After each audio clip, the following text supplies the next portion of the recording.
Shalom, kekasih Tuhan, kita berjumpa lagi di acara kategorial Ministry Komisi Perempuan. Mari kita sama-sama berdoa terlebih dahulu. Bapa dalam surga, Bapa yang kami sembah di dalam nama Tuhan Yesus Kristus, hati kami melimpah dengan ucapan syukur kepada Tuhan buat hari yang indah, hari yang penuh berkat, hari-hari yang disertai dan dilindungi oleh Tuhan. Kami bersyukur Tuhan, terima kasih Tuhan, terima kasih sepanjang jalan kehidupan kami, Tuhan yang memimpin setiap langkah-langkah kami. Kami bangga menjadi anak Tuhan, kami bangga memiliki Tuhan yang ajaib, tidak ada yang seperti Engkau. Tuhan Yesus, sebentar kami akan mendengarkan firman-Mu. Urapi kami semuanya Tuhan, urapi kami Tuhan, berbicaralah Tuhan, karena firman-Mu yang hidup itu menghidupkan kami, menguatkan kami, mendidik, menegur, menasehati kami semuanya. Di dalam nama Tuhan Yesus kami sambut berkat firman Tuhan. Haleluya, amin. Kekasih Tuhan, tema kita pada pagi hari ini, arahkanlah pandangan kita kepada Tuhan. Arahkanlah pandangan kita kepada Tuhan. Kita baca bersama-sama di dalam Bilangan 13 ayat ke-26. Firman Tuhan berkata, dan langsung datang kepada Musa, Harun dan segenap umat Israel di Kadesi, di padang gurun Paran. Mereka membawa pulang kabar kepada keduanya dan kepada segenap umat itu, dan memperlihatkan kepada sekaliannya hasil negeri itu. Kekasih Tuhan, masalah yang dialami, situasi, keadaan di sekitar kita bisa berdampak baik maupun berdampak buruk. Hal tersebut bergantung dari cara kita menyikapi atau memandang masalah tersebut. Masalah berat dan situasi sulit seringkali menjadi beban yang begitu menekan kehidupan kita, membuat menjadi patah semangat, menjadi menyerah, dan hati dan pikiran dikuasai oleh ketakutan. Hati dan pikiran dikuasai oleh kekhawatiran yang ujung-ujungnya memiliki sikap pesimis. Kekasih Tuhan, dalam firman Tuhan mengatakan, Musa mengutus 12 orang pengintai untuk mengintai tanah Kanaan. Ke-12 orang itu adalah para pemimpin dari masing-masing suku Israel. Mereka bukanlah orang sembarangan, tapi mereka adalah orang-orang pilihan yang memiliki potensi, memiliki kualitas hidup yang mumpuni. Mereka sama-sama mengintai objek yang sama dengan waktu yang sama, yaitu 40 hari. Tetapi hasil laporan dari mereka berbeda. Yang pertama, 10 orang memberikan laporan yang negatif, sehingga semua orang mendengar menjadi takut, menjadi was-was, dan menjadi gelisah. Yang kedua, 2 orang, yaitu Yosua dan Kaleb, membuat laporan yang positif, yang menguatkan, yang membangkitkan semangat bangsa Israel. Kekasih Tuhan, mengapa hasil laporan berbeda? Karena cara pandang yang berbeda. Hasil daripada laporan yang berbeda karena cara pandang melihat yang berbeda. Kekasih Tuhan, seringkali kita memandang diri kita penuh kekurangan, keterbatasan, maka iman kita menjadi lemah, menjadi loyo dan takut tidak berdaya. Mari kita sama-sama baca dalam Bilangan 13 ayat 31 sampai 33. Firman Tuhan berkata, tetapi orang-orang yang pergi ke sana bersama-sama dengan dia berkata, kita tidak dapat maju menyerang bangsa itu karena mereka lebih kuat dari kita. Juga mereka menyampaikan kepada orang Israel kabar busuk tentang negeri yang diintai mereka, dengan berkata, negeri yang telah kami lalui untuk diintai adalah suatu negeri yang makan penduduknya, dan semua orang yang kami lihat di sana adalah orang-orang yang tinggi-tinggi perawakannya. Juga kami lihat di sana orang-orang raksasa, orang enak yang berasal dari orang-orang raksasa, dan kami lihat diri kami seperti belalang, demikian juga mereka terhadap kami. Kadang-kadang kita menjadikan masalah pergumulan kita seperti raksasa, dan kita seperti belalang. Kekasih Tuhan, jangan mau dikalahkan oleh situasi dan termakan oleh provokasi iblis yang seringkali menakutkan, yang seringkali menjadi kita menjadi khawatir.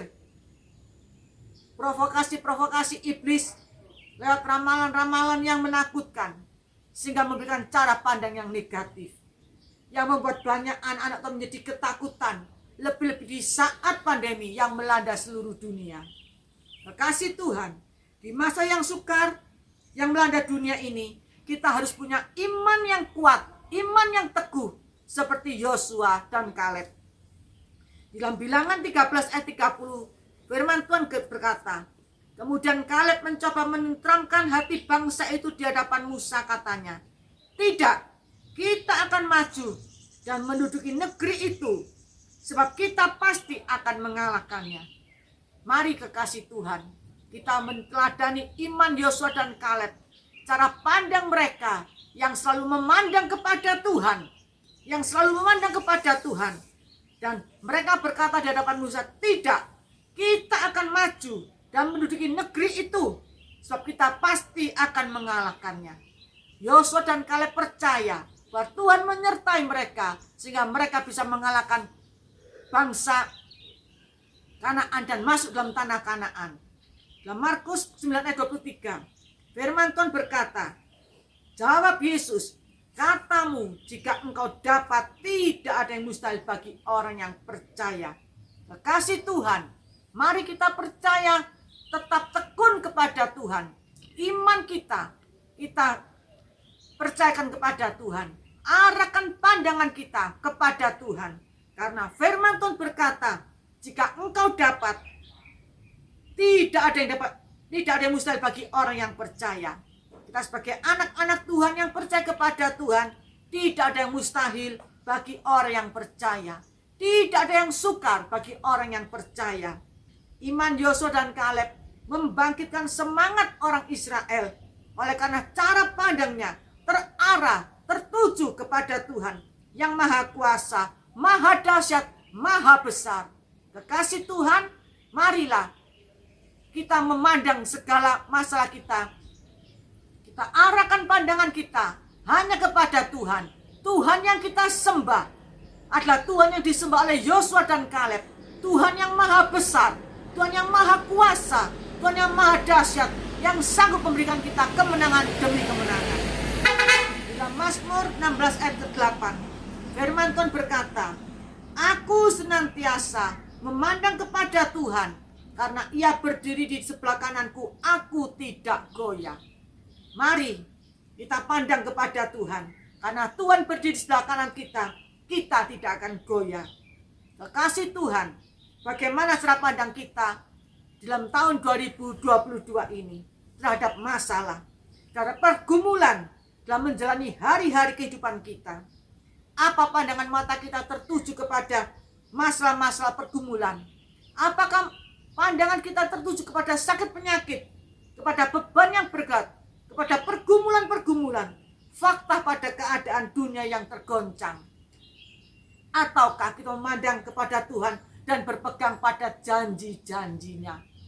Kekasih Tuhan, dalam tahun 2022 ini, banyak yang mengatakan keadaan tidak bertambah baik, keadaan akan menjadi bertambah sukar. Tetapi kita percaya, marilah kita arahkan pandangan kita kepada Tuhan. Dia Allah yang dahsyat, Dia Allah yang maha besar, Dia yang berdaulat atas kehidupan kita. Dia pasti akan memberikan pertolongan bagi kita. Dia yang memimpin setiap langkah-langkah kehidupan kita. Dan kita percaya, tidak ada yang mustahil bagi orang yang percaya. Dalam Lukas 1 ayat 45, firman Tuhan berkata, dan berbahagialah ia yang telah percaya, sebab apa yang dikatakan kepadanya dari Tuhan akan terlaksana. Kalau kita mau hidup rohani dan jasmani kuat berkemenangan, dalam setiap kesukaran, pandangan kita harus terus tertuju dan terarah kepada Tuhan. Jangan memandang masalah kita terus-menerus. Karena kalau kita melihat masalah kita terus-menerus, masalah itu menjadi besar. Kalau kita lihat masalah kita terus-menerus, masalah itu akan menakutkan kita. Menjadi semakin besar, semakin besar, semakin besar. Tapi kalau kita memandang kepada Tuhan, masalah kita menjadi kecil. Karena kita punya Tuhan yang besar, kita punya Tuhan yang ajaib, kita punya Tuhan yang dahsyat. Tidak ada yang seperti Dia. Katakan kepada masalah, hai masalah, aku punya Tuhan yang besar. Hai masalah, aku punya Tuhan yang besar. Tuhan yang dahsyat, Tuhan yang besar, Tuhan yang besar selalu menyertai kita. Dalam Ibrani 12 ayat 2a, firman Tuhan berkata, marilah kita melakukannya dengan mata yang tertuju kepada Yesus, yang memimpin kita dalam iman dan yang membawa iman kita kepada kesempurnaan. Mari mata kita tertuju kepada Yesus, yang memimpin kita dalam iman, yang membawa kita kepada kesempurnaan. Dalam Filipi 4 ayat 13 firman Tuhan berkata, segala perkara dapat kutanggung di dalam Dia yang memberi kekuatan kepada kita. Kekasih Tuhan, apapun beban-beban yang kita hadapi, masalah-masalah pergumulan yang berat yang kita hadapi dalam tahun 2022, percayalah kita mampu menanggungnya, karena Tuhan yang memberikan kekuatan kepada kita semuanya. Dia sumber kekuatan kita, Dia sumber kekuatan kita, yang memberi kekuatan kita, memberikan kecakapan kepada kita. Kita mampu melewati segala pergumulan, tantangan dalam kehidupan kita semuanya. Kasih Tuhan, bagaimana dengan kondisi iman kita di masa-masa sukar ini? Apakah senantiasa tumbuh jadi kuat, atau lemah, atau mundur? Hati-hati dengan cara pandang kita, karena menentukan masa depan dalam kehidupan yang kekal. Pandangan mata kita selama hidup ini tertuju kepada Tuhan atau tertuju kepada yang lainnya, sangat menentukan nasib kita baik atau buruk. Di awal tahun 2022 ini, marilah kita arahkan pandangan kita hanya kepada Tuhan. Focus on Jesus, every day is miracle. Focus on Jesus, every day is miracle. Percayalah kepada Tuhan dengan segenap hati kita. Apapun keberadaan kita saat ini, ingatlah bahwa kita begitu istimewa dan berharga di mata Tuhan. Dalam Yesaya 49 ayat 16, firman Tuhan berkata, lihat, aku telah melukiskan engkau di telapak tanganku, tembok-tembokmu tetap di ruang mataku. Kita berharga di hadapan Tuhan. Kita dilukiskan oleh Tuhan di dalam telapak tangannya. Tangan Tuhan yang penuh kuasa, tangan Tuhan yang penuh dengan keajaiban. Nama kita dilukis oleh Tuhan di dalam telapak tangannya. Kekasih Tuhan, ketika kita mengutamakan atau fokus on Jesus, memandang kepada Tuhan dalam hidup kita, maka percayalah, Tuhan bukan hanya menjaga, melindungi, dan memelihara kita, bukan hanya memberkati kita, tapi Tuhan akan menjadikan kekuatan kita dalam menjalani kehidupan, sehingga segala masalah seberat apapun dalam tahun 2022 dapat kita atasi, dapat kita lalui bersama dengan Yesus kita yang maha besar. Karena kita berharga di hadapan Tuhan, kita dilukiskan oleh Tuhan di dalam telapak tangannya Tuhan.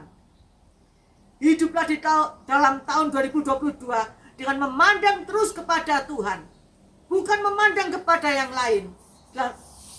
Dengan keyakinan yang kita jalani tahun 2022 bersama dengan Yesus, jangan ragu-ragu, jangan bimbang. Kita tetap aman dalam perlindungan, dalam pemeliharaan Tuhan Yesus Kristus. Kasih Tuhan, orang yang senantiasa memandang kepada Yesus, meyakini masa depannya dengan penuh pengharapan, kemenangan di dalam Tuhan. Kekasih Tuhan, bukan siapakah kita, tetapi siapakah yang memegang hidup kita. Kalau kita senantiasa memandang kepada Tuhan, Tuhan akan menjamin hidup kita. Jangan terintimidasi dengan masa lalu di dalam tahun 2021. Kalau Tuhan menjadi arah pandang kita, Tuhan yang pegang hidup kita, sungguh dahsyat, sungguh dahsyat. Kekasih Tuhan, bagaimana menjalani hidup di dalam tahun yang baru, di dalam tangan Tuhan, dan senantiasa memandang kepada Tuhan, kita pasti jadi orang yang hebat, kita pasti jadi orang yang dahsyat, jadi orang yang berkemenangan. Dalam Ulangan 11 ayat 12, firman Tuhan berkata, suatu negeri yang dipelihara oleh Tuhan Allah, mata Tuhan Allah tetap mengawasinya dari awal sampai akhir tahun. Kekasih Tuhan, kita akan dipelihara oleh Tuhan. Mata Tuhan tetap mengawasi kita dari awal sampai akhir tahun. Di awal tahun 2022 sampai akhir tahun 2022, Tuhan memelihara kita, menyertai kita, melindungi kita, memberkati kita. Karena Tuhan sumber kehidupan bagi kita semuanya. Asal kita fokus on Jesus, arahkan pandangan kita hanya kepada Tuhan, arahkan hati kita hanya kepada Tuhan, maka kita akan dipelihara oleh Tuhan. Dari awal tahun sampai akhir tahun, Tuhan pelihara kita semuanya. Dan kita akan mengalami kemenangan demi kemenangan di dalam Tuhan. Amin. Selamat tahun baru 2022. Tuhan Yesus memberkati kita semuanya. Mari kita sama-sama berdoa. Bapak dalam surga, kami mengucap syukur, terima kasih Tuhan. Kami berterima kasih buat firman yang indah pada pagi hari ini Tuhan. Mampukan kami Tuhan untuk selalu mata kami tertuju kepada Tuhan. Mata kami terarah memandang kepada Tuhan. Kami percaya Tuhan, dalam tahun 2022 ini, dari awal tahun sampai akhir tahun, Tuhan memelihara kami semuanya. Tuhan melindungi kita, Tuhan menyertai kita, Tuhan membela kehidupan kita semuanya. Ajar kami Tuhan, fokus on Jesus, every day is miracle. Terima kasih Tuhan, terima kasih. Terpujilah namamu di dalam nama Tuhan Yesus. Haleluya, amin. Terima kasih Tuhan, Tuhan Yesus memberkati kita semuanya. Amin.